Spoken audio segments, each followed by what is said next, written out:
पुढची बातमी.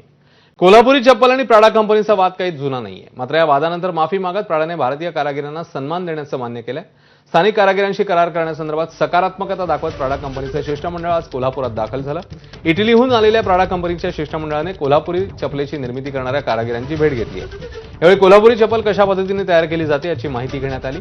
तर पुढील आठवड्यात प्राडाचे बिझनेस हेड कोल्हापुरात येणार असल्याचं समजतंय. कोल्हापुरी चपलेचं उत्पादन जागतिक स्तरावर पोहोचवण्यासाठी प्राडाची नक्कीच मदत होईल असं महाराष्ट्र चेंबर ऑफ कॉमर्सचे अध्यक्ष ललित गांधी यांनी म्हटलं.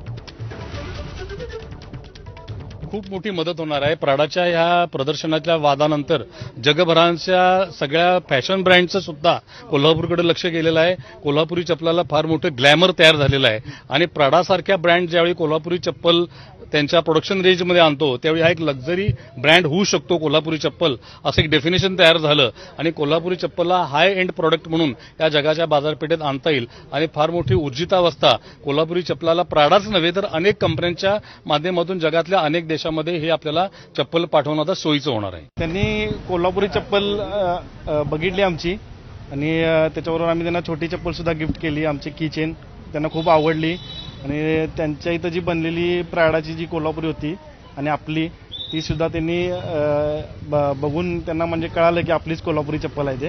आणि त्यांनी आपली कोल्हापुरी चप्पल बघताना त्यांनी वेगवेगळे प्रश्न विचारले, कशी बनते, काय बनते आणि क्वालिटी सुद्धा बघितली त्यांनी आपली. आता बातमी